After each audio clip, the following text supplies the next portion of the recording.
So let's say that you begin to recognize that your enthusiasm for this day or this moment or this experience is waning a little bit.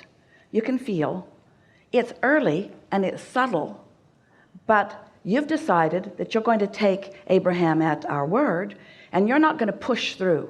You're not going to stay up just because everybody else wants to, or you're not going to persevere. You're going to serve yourself. You're going to be kind to yourself. You're going to follow your path of least resistance. So you get the rest that is good for you. And in that action, which was inspired from emotion, you find alignment and you practice it, and you are usually there. Since alignment is the restorative factor of who you are, it restores your clarity, it restores your abundance, it restores your vitality. It's the restorative, regenerative, it's the replenishment of who you are. So if you are selfish enough to care about that, then you have so much to give to your children and others. But if instead you get sideways in your understanding of this, and you hear that you're supposed to serve others, which means you're not tending to what your guidance is telling you. Instead, you're superimposing what you think someone else needs or wants from you. So you are serving them. You're staying up later than you really want to, or than really feels good to you. And so you are giving everything that you've got. You're giving until you are pinched off from the replenishment. And then, even though you're there, you're not tuned in, tapped in, turned on. You're not giving even anything close to the best of yourself. In your attempt to be all things to all people, or even a lot of things to some people, what happens is you get crossways of your own guidance system. We're going to say something really bold to you, to all of you, and that is, if your primary intention is in service of others, and we're not saying don't help others, don't uplift others, don't serve others. We're saying you must replenish yourself first, or you have nothing to serve them with. Since that replenishment factor is essential to any advantage that you offer to anyone, we want to say that when you put others first, it backfires 100% of the time. Because when that becomes your habit, when that becomes your attitude, when that becomes your behavior, when that becomes your practiced way of living, then you begin to feel resentful, because no one can reflect back to you enough appreciation to make up for what you are missing in the not allowing yourself alignment with who you really are. You cannot use something that is outside of you and something that's inside of you as guidance at the same time.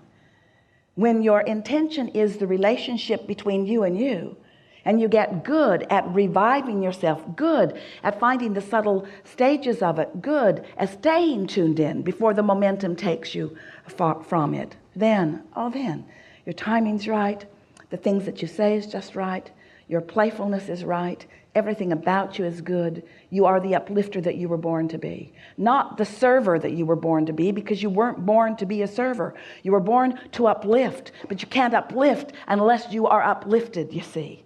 And so everyone you know has access to their own upliftment.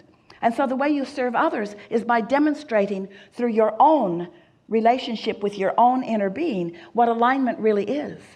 And so as you move around happy and smiling and feeling good and vital and replenished, others can benefit by the power of your example. But if you then get all tuned up, all filled up, all full of yourself, and then you see someone else who could use some, and you decide that you're going to cheer them up, you decide that you are going to measure your behavior against their response to you. So you give your undivided or nearly undivided attention to them. How are they responding? And there's usually more than just your children. There's usually a whole cadre of those that you are trying to find their response to you. And so now their response is what you're looking for, but you can't count on it, because you can't count on them being tuned in, tapped in, turned on. Sometimes they are, even often they are, but often they are not. And so as you are looking for that, you're looking for that alignment in all the wrong places, you see. And so before you know it, the momentum of that is one of, you don't bring me flowers anymore. You don't make me feel the way you used to make me feel. I don't feel the way I used to feel. I like the way you made me feel when I was the only object of your attention and you gave me your undivided attention. Well, that only lasts a little while with anyone, you see. It's no one's job to replace your connection with Source. And when you ask them to, you do a disservice to yourself and to them. And when you try to do it for them, you do a disservice for them. It is like saying to them, I see that you have not found your own alignment with Source, so I will dance a jig so that you will find alignment. I will do anything that I can think of doing so that you will find alignment, because I see that you cannot do it for yourself. And it doesn't take much of that before you begin to believe that, and you begin to looking for others for the upliftment or for the fulfillment that you seek. But it's always an empty promise, because it was never theirs to give. It was never theirs to give. What you're looking for was never someone else's to give. Oh, they can inspire it through their connection, and you know that. Don't you know those attractive people? Don't you love when someone gets tuned in, tapped in, turned on? Don't you enjoy the geniuses of your world who tune in and find those inventions, or tune in and find that music, or tune in and find that art or that passion? You are drawn to those who are in that state of being, but they cannot shine their light on you. You've got your own connection to your own light, you see. Isn't that good to know? Yes. Yes. So, the ideal thing, Esther has been saying recently to friends and family, I keep getting these like 4-second glimpses where I see the entire world as living unconditionally. We're not dancing jigs for each other. We are not needing conditions to change in order to feel good. We've got it, that we can find the emotion of it. We're not needing the manifestation before we feel good. We can find the feeling good. We can find the feeling good. We can find the feeling good without the condition. We can find the feeling good without the condition. Therefore, I am unconditional. I don't need the condition to feel good. Oh yeah, plenty of conditions cause me to feel good when I focus upon them. That's a wonderful thing. But I'm not conditioned to conditions. So the condition that feels good doesn't serve me, while the condition that doesn't feel good takes me to my knees. I'm no longer dependent on the conditions. I've become unconditional. I've discovered how to find my way to this feeling place and to practice it and maintain it, so that I am affecting the conditions that come to me, that I am alerted to, that I'm drawn to, that surround me. And so she will say, I can feel these 4 or 5 or 10, they're getting longer and longer, little second snatches where we've all learned, the whole world has discovered how to be unconditional, which means we're not holding each other hostage for the way we behave in order for the way we feel. We've decided how we want to feel. We've learned what our guidance system is, and we follow our own guidance system when we find ourselves mostly feeling good.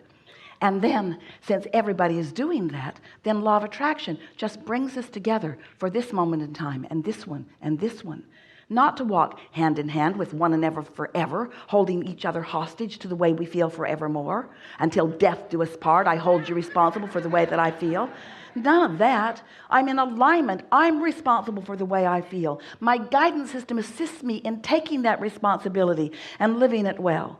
And then law of attraction brings me together with you and you and you and you and you, because there are a myriad of subjects within me that are active and that I'm interested in. I'm interested in this. You may not be, but you are, and you are, and you are, and you are. And law of attraction brings us together who are in alignment that are interested in this. Or law of attraction brings us together who are not in alignment about things. In other words, everything you see, every cluster of everything that you see, is because law of attraction has perfectly managed the vibrational frequency of the components of that coming together, you see. So, can't you just feel what it feels like when you've practiced it more and you are in tune with who you are more of the time, and now you are reveling in what's coming to you?